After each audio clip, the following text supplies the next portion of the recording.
Good morning students. आज हम करेंगे चैप्टर 13 में विद्युत वाहक बल, विभवांतर एवं प्रतिरोध। इससे पहले वाली वीडियो में हमने ये चैप्टर स्टार्ट किया था, चैप्टर नंबर 13, जो कि था हमारा विद्युत धारा। तो उसी से रिलेटेड है हमारा ये विद्युत वाहक बल, विभवांतर एवं प्रतिरोध।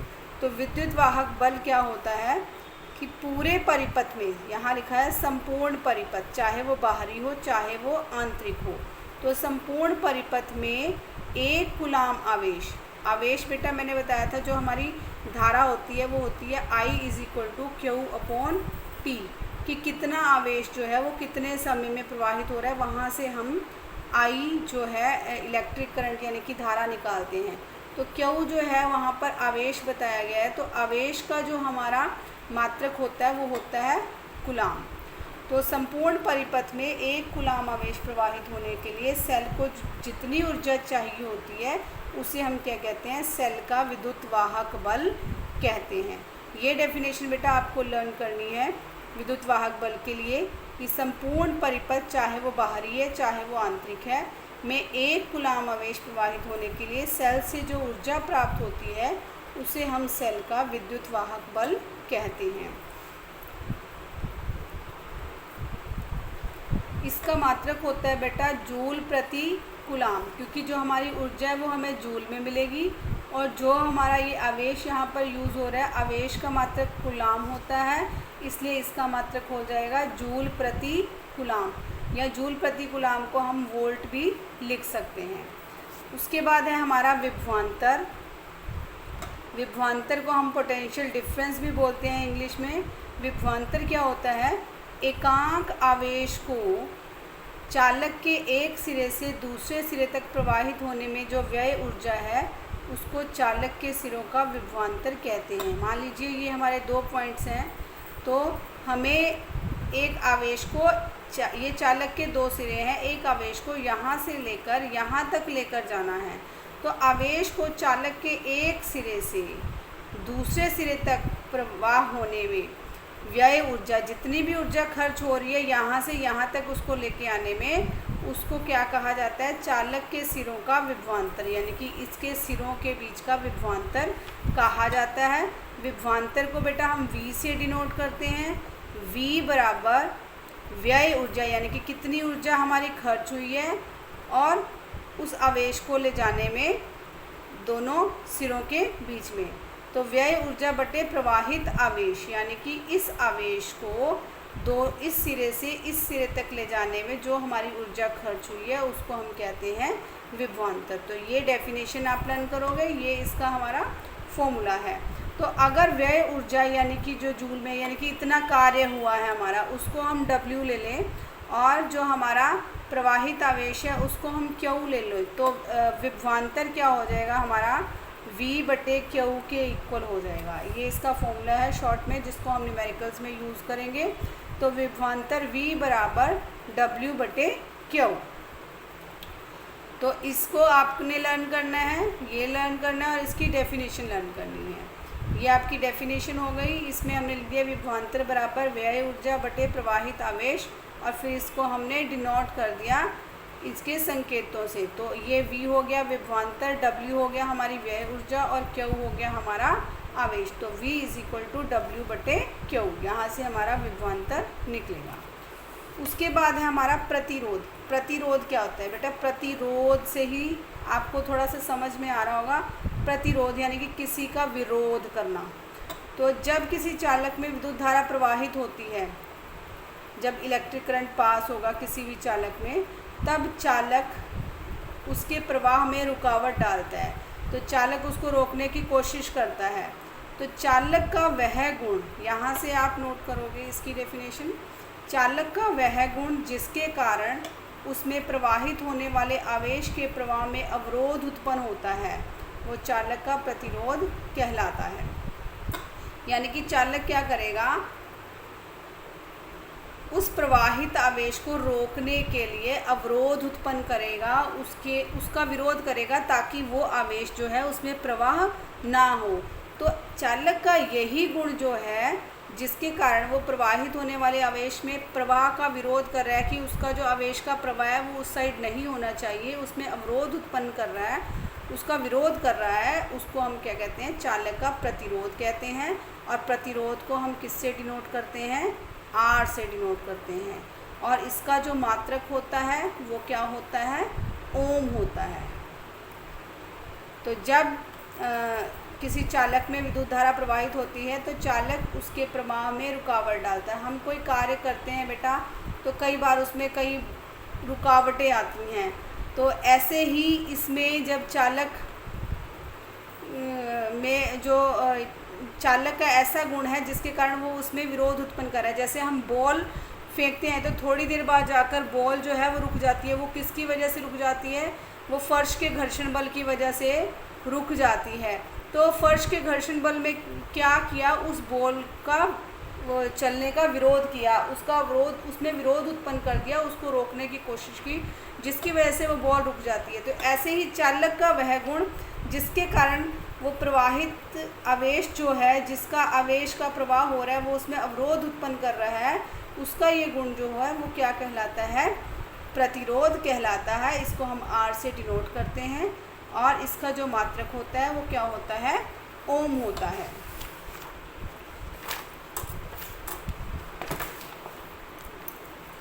तो किसी चालक का जो प्रतिरोध होता है उसके सिरों के बीच के विभवांतर और उसमें प्रवाहित धारा के अनुपात के बराबर होता है। अभी हमने विभवांतर पढ़ा था, पहले हमने धारा पढ़ी थी, विद्युत धारा। तो जो हमारा प्रतिरोध होता है वो किसके बराबर होता है, इन दोनों के अनुपात के बराबर होता है, यानी कि R = V/I, जिसमें V क्या है, हमारा विभवांतर है, ये क्या है हमारा विभवांतर, और ये क्या है हमारी विद्युत धारा। तो जो प्रतिरोध होता है वो विभवांतर बटे विद्युत धारा के बराबर होता है। तो किसी चालक के सिरों पर अगर 1 वोल्ट का विभवांतर आरोपित करें तो चालक में 1 एम्पीयर की धारा प्रवाहित हो, यानी कि धारा तो हो 1 एम्पीयर, क्योंकि मैंने आपको बताया था विद्युत धारा का जो मात्रक होता है 1 एम्पीयर होता है, विभवांतर जो होता है वो हमारा वोल्ट होता है। तो अगर 1 वोल्ट विभवांतर उसमें हो और 1 ही एम्पीयर की धारा हो तो उसका जो प्रतिरोध होगा वो भी किसके बराबर होगा, 1 ओम के बराबर हो जाए। क्योंकि अगर R = 1/1 करें तो ये कितना आएगा, 1 ही आएगा। अगर मैंने V भी 1 ले लिया, I भी 1 ले लिया, तो R की वैल्यू भी कितनी आएगी हमारी, 1 आएगी। तो हमारा प्रतिरोध कितना हो जाएगा, 1 ओम के बराबर हो जाएगा, क्योंकि मैंने आपको बताया है कि प्रतिरोध का जो मात्रक होता है वो कितना होता है, ओम होता है। अब मैं आपको बता रही हूँ विद्युत धारा के प्रभाव।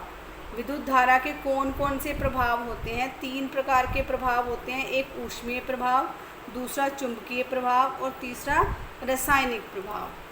तो ऊष्मीय प्रभाव क्या होता है कि जब हम किसी चालक में विद्युत धारा प्रवाहित करते हैं तो उस चालक का ताप बढ़ने लगता है।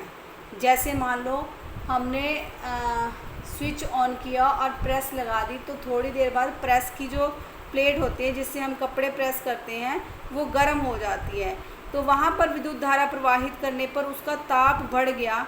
तो विद्युत धारा के इस प्रभाव का उपयोग जो है कई उपकरणों में किया जाता है, जैसे विद्युत प्रेस में, बल्ब में, हीटर में। इनमें क्या होता है, जब भी हम विद्युत धारा इसमें प्रवाहित करते हैं, स्विच ऑन करते हैं, तो क्या होता है, हमारे करंट की वजह से, जो हमारी विद्युत धारा होती है, विद्युत धारा की वजह से ये चीज़ें जो हैं गर्म हो जाती हैं। तो विद्युत धारा के प्रवाह से जब किसी चालक में ऊष्मा उत्पन्न होती है तो उस घटना को हम विद्युत धारा का ऊष्मीय प्रभाव कहते हैं। बहुत इजी है कि जब किसी चालक में विद्युत धारा प्रवाह करते हैं तो उसका ताप जो है बढ़ने लगता है। तो इसलिए विद्युत धारा के प्रवाह से जब किसी चालक में ऊष्मा उत्पन्न होती है तो इस घटना को क्या कहते हैं, हम विद्युत धारा का ऊष्मीय प्रभाव कहते हैं। जैसे हम बल्ब को जलाएंगे तो थोड़ी देर बाद अगर आप बल्ब को हाथ लगा के देखो तो बल्ब प्रकाश तो देता ही देता है, थोड़ी देर बाद वो गर्म भी हो जाता है, वो हीट भी देता है, आपको ऊष्मा भी देता है। सेकंड है हमारा चुंबकीय प्रभाव। तो जैसे हमने यहाँ पर विद्युत धारा प्रवाह की और वहाँ पर ऊष्मा उत्पन्न हो गई तो ऊष्मीय प्रभाव होगा। ऐसे ही जब हम किसी चालक में विद्युत धारा प्रवाह करेंगे तो उसके चालक के सिरों के चारों ओर क्या बन जाएगा, चुंबकीय क्षेत्र बन जाएगा, यानी कि वो चुंबक की तरह कार्य करने लग जाएगा। जब किसी चालक में विद्युत धारा प्रवाह करने पर वो चालक के चारों ओर चुंबकीय क्षेत्र बन जाता है, तो इस घटना को हम क्या कहते हैं?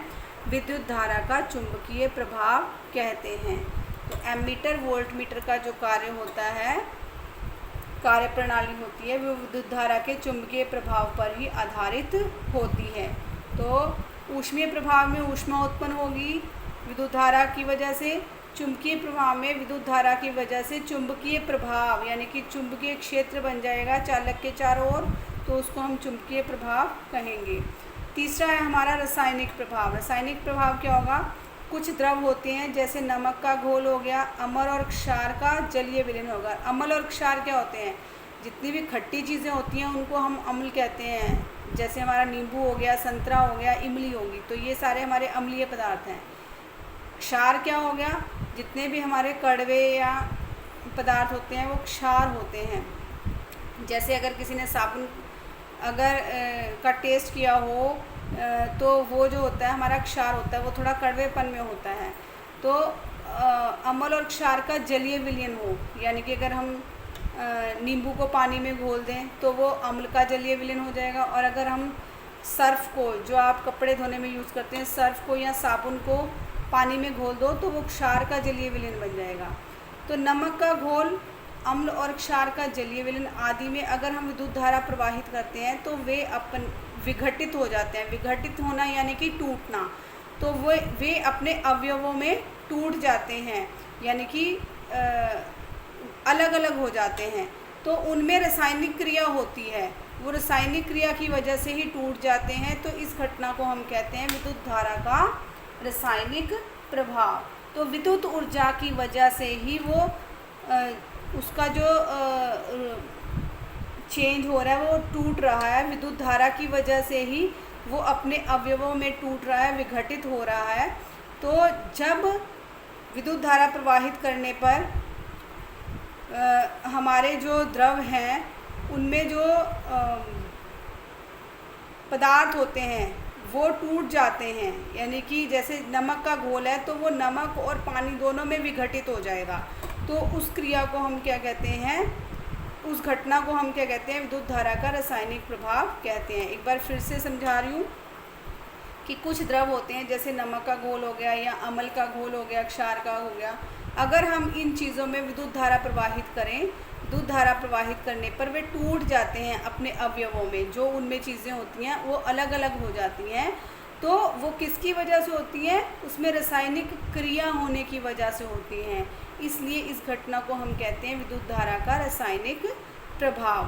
तो इस प्रभाव से जो है विद्युत ऊर्जा किस में बदल जाती है? हमारी रासायनिक ऊर्जा में बदल जाती है। तो जब हमारा विद्युत धारा की वजह से विद्युत ऊर्जा जो है रासायनिक ऊर्जा में बदल जाएगी तो वो प्रभाव हमारा कहलाएगा विद्युत धारा का रासायनिक प्रभाव। इसका उपयोग बहुत ही कार्यों में किया जाता है, जैसे विद्युत लेपन में, धातु के निष्कर्षण में और शोधन में किया जाता है। उसके बाद है बेटा हमारा विद्युत परिपथ, उसके अवयव और उनके प्रतीक। तो विद्युत परिपथ क्या होता है? विद्युत धारा के प्रवाहित होने का जो मार्ग होता है उसको विद्युत परिपथ कहा जाता है। कि जो